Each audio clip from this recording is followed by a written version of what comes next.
Hey everyone!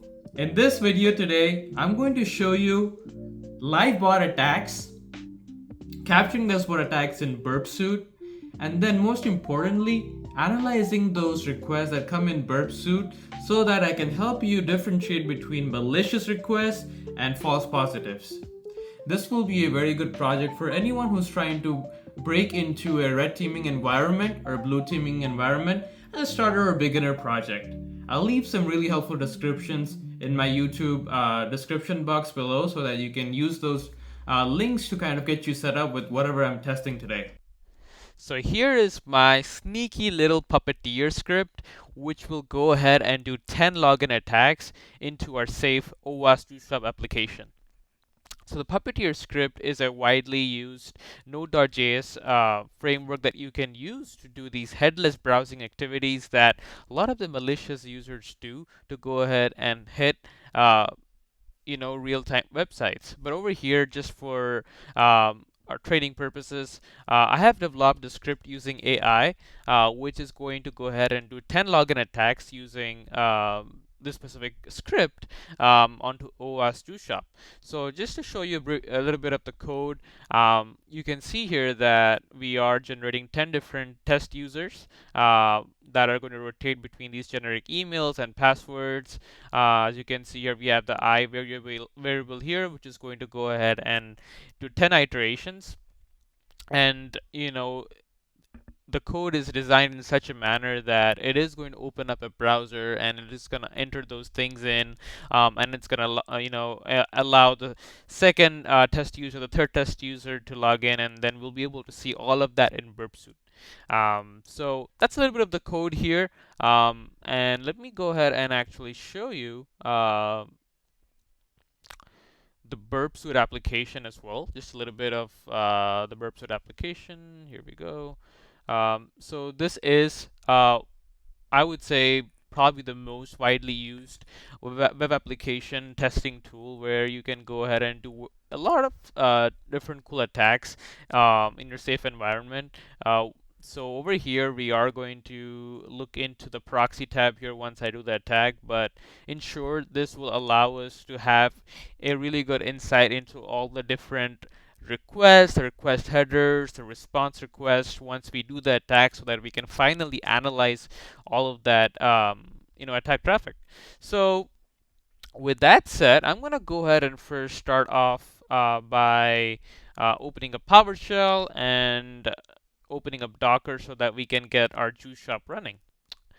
So I had the command here opened up, and I will leave all of these commands down in the description box so that you can use that as well for running your own juice shop. All right, with that command, we have the juice shop running in the background. I know you guys are excited to see the exact attack in that application, so that's coming up pretty soon. I'm gonna go ahead and make sure I have the command ready for doing the attack for my script, which is a demo login.js. So once I hit enter, now this is going to go ahead and open up Juice Shop and actually show you those attacks. But I think I need to do one more thing here, which is I need to go in the right directory in my computer. So it's just Juice Shop, Juice Bot, and over here I'm gonna go ahead and actually run that script. So make sure when you have the script, you have it in a folder, and in that folder is where exactly you'll need to come into PowerShell and run the script. All right, 3, 2, 1.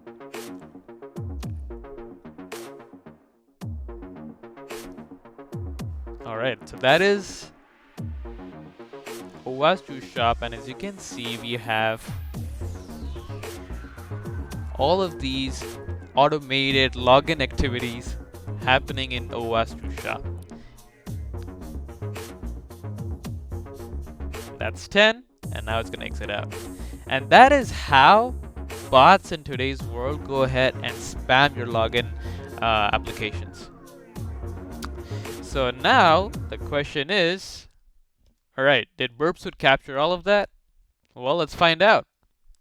So now this is the more of the the blue team part of things. Right now, I'm gonna go ahead and show you how exactly you can analyze all of this activity that was done. Right. So I'm gonna go out of my PowerShell. I'm gonna expand my Burpsuite window.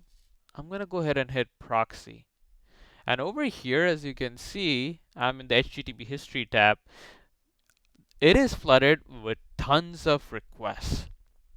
Now, where to get started? I can see that the first thing that I noticed right away is all of these requests have come from this one singular IP, right? And if it is your login application, wouldn't it be suspicious if you had a user just running, more than 10 or more than 5 login attempts, right? So that's the first thing that I would see is how many requests are we actually seeing and for what URL, right? Um, Over here, as you can clearly see in the URL, we are having /rare/user/login, which is most likely the login operation that we are hitting in the juice shop. Over here, we again see the same thing. So I see a pattern of the traffic hitting the specific login request, which is what I'm after, right? And I also see that the second thing is the method is all post here. So if I click on method here in Burpsuite, it is gonna segregate between get, post, and the other methods that have been invoked by that tag. And now you can see that we are seeing just post requests coming in, and they're all hitting the login. So that is the second thing that I would look at is, hey, we're seeing 10, post requests for the login. It is suspicious. Number three, status codes. As you can see here, I'm seeing all 401 status codes, which are basically access denied errors. So if I was a security professional who had set up this login environment and I was using a SIM application, this would be a big alarm for me because I'm seeing more than 5 login failures. So that is number 3 is status codes. Now, we've talked about IP, we've talked about the method, the status codes. So these three are three big red flags, right? And now let's go into the meat of things. If you want to really go ahead and become a really good security analyst or a blue teamer, you need to figure out what are the other deep identifiers that you can use to identify if a request is malicious or not. Now, what you can do is if I click on each of these requests, it is going to open up a window down below where you can look at the request and the response tab, right? So we looked at the host IP, you can look at the content length, you can look at the accept language. So all of this look pretty generic to me. So, but if I come here, you'll see the user agent. It is using the Chrome 140, which is my browser, right? So it did open up a browser as you saw. So that is what I'm seeing for the user agent. But if I go to the other requests as well, you'll see the same exact user agent.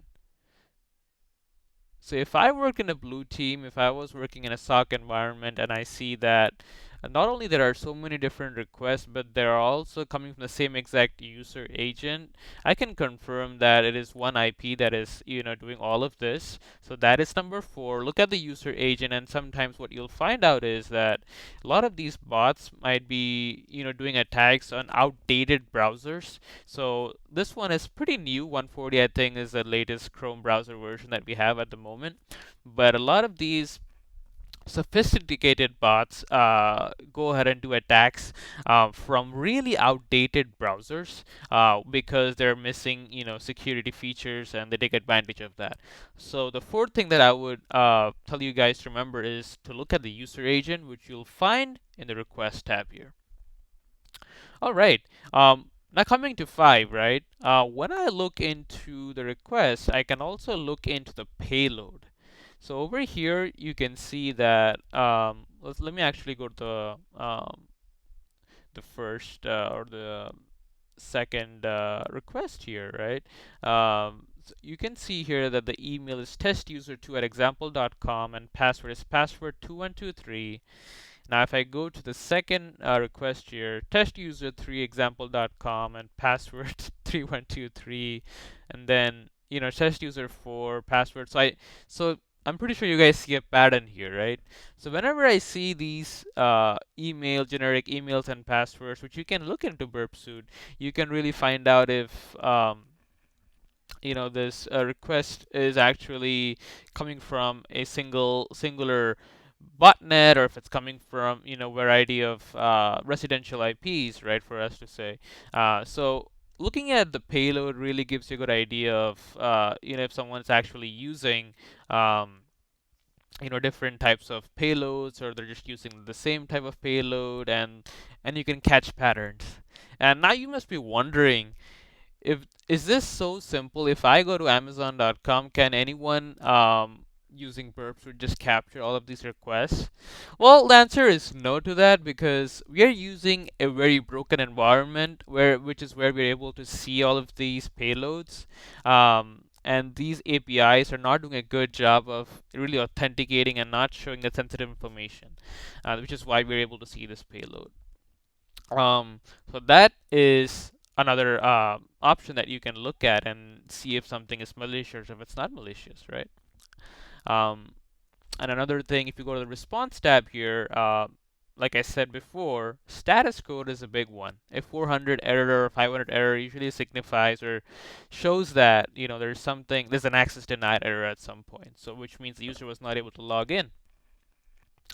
So yeah, I would say those 4 or 5 things are pretty standard if you want to really analyze login attacks coming from a bot, so as to say. All right. Now that we have discussed on how you can really analyze login attacks like a pro, now let's go ahead and kind of talk a little bit about what exactly you can do in a security environment to basically log down on these requests, right? So let me go ahead and actually showcase, what are the best practices I would recommend from a blue team perspective. Well, one of the first things that I would do is account lockout. So if I had a login operation and I had more than 5 login denies, I would try to see if I can log that account out. I've been in that place before, so I'm pretty sure you have as well. But that is a pretty standard procedure that I would definitely recommend. Number 2 is rate limiting. If you have something like this, which is a headless browser running on a website, which is sending, you know, tons of requests, in my example, we saw 10 login attacks, but think about a bot just using hundreds and hundreds of stolen credentials and just logging into your websites. That would be a red flag, right? So, second thing I would say is rate limiting. So, slow down those requests, right? Number 3, CAPTCHA challenges. Uh, you know, make bots prove they're human. We have all used those, CAPTCHA challenges from Google where you have to click on a box. Pretty boring, but they're pretty useful and pretty impactful in stopping bots. Number 4, if you have a good security product, if you have some good WAF rules, make sure that your API is, using the latest authentication measures. And if you have some WAF rules in place, you can probably make the most of that and block these malicious requests. And 5, which are the more popular things that is going on in modern day world, is multi-factor authentication, because one password isn't enough, right? So having MFA enabled will really help your website to be protected from these login attacks. And having all of these exact patterns that we saw here, you can take all of that and put different rules in your SIEM application, and that will allow your team to really have a good insight into attacks such as these, even if you don't have an advanced product, so as to say. Um, well, yeah, if you think, by any chance, if this didn't matter, let me tell you, I've seen companies lose millions because, like, they can't even catch a simple pattern like this. Having malicious requests like this, is usually meaning that you have a credential stuffing attack, which is where they have stolen credentials and they can log in and then basically steal data and go ahead and do a lot of stuff, including buying lots of things from your websites if you have an e-commerce website on another user's name, right? So it's a lot of revenue loss for a lot of companies out there. So have something in place and try to think of those 5 best practices that I talked about. All right, with that comes to the end of our video. I'll go ahead and make sure that we have the right helpful links in case you also like this sort of project in this environment like the OWASP shop. So I'll go ahead and mention that in the description box below. Thanks for watching. Stay safe, stay secure, and I'll see you in the next one.